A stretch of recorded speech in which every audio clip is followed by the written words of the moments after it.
Hi hello. അത്തം തുടങ്ങി ഇന്ന് ഏഴാമത്തെ നാളായി. സദ്യയിൽ ഒരു പ്രധാനപ്പെട്ട വിഭവത്തിൻ്റെ റെസിപ്പി ആയിട്ടാണ് ഇന്ന് വന്നിട്ടുള്ളത്, ക്യാബേജ് തോരൻ. അപ്പോൾ ഇതെങ്ങനെ ഉണ്ടാക്കാൻ നോക്കാം. ഒരു മീഡിയം വലിപ്പമുള്ള ക്യാബേജിൻ്റെ ഒരു പകുതി പോർഷൻ നമ്മൾ എടുത്തിട്ടുണ്ട്. അതൊന്ന് നല്ലോണം അരിഞ്ഞെടുത്ത് അതിലേക്ക് 2 പച്ചമുളകും സവോളയും കൂടി ഒന്ന് ചോപ്പ് ചെയ്തിട്ടുണ്ട്.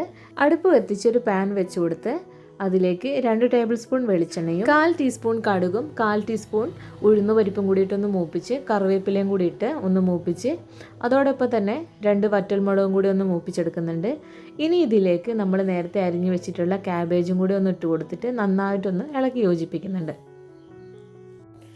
ഇനി ഇതിലേക്ക് നമ്മളൊരു 1/4 ടീസ്പൂൺ മഞ്ഞൾപ്പൊടിയും ആവശ്യത്തിനുള്ള ഉപ്പും കൂടി ഇട്ടിട്ട് നല്ലപോലെ ഒന്ന് ഇളക്കി യോജിപ്പിച്ച് അടച്ചു വെച്ച് വേവിച്ചെടുക്കാം. പ്രത്യേകിച്ച് ഇത് വേവാനായിട്ടുള്ള വെള്ളമൊന്നും നമ്മൾ ആഡ് ചെയ്യേണ്ട ആവശ്യമില്ല. മൂടി വെച്ച് ആവിയിൽ തന്നെ ഇത് നന്നായിട്ട് വെന്തോളും. ലോ ഫ്ലെയിമിലാണ് വേവിച്ചെടുക്കുന്നത്. ഇനി നമ്മൾ മൂടിയൊക്കെ ഒന്ന് തുറന്ന് നന്നായിട്ടൊന്ന് ഇളക്കി യോജിപ്പിക്കുന്നുണ്ട്.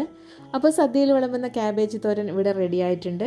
വീഡിയോസൊക്കെ ഇഷ്ടമാവുന്നതിന് സപ്പോർട്ട് ചെയ്യാൻ മറക്കരുത്. നാളെ സദ്യയിൽ അടുത്ത വിഭവമായിട്ട് കാണാം. Thank you for watching.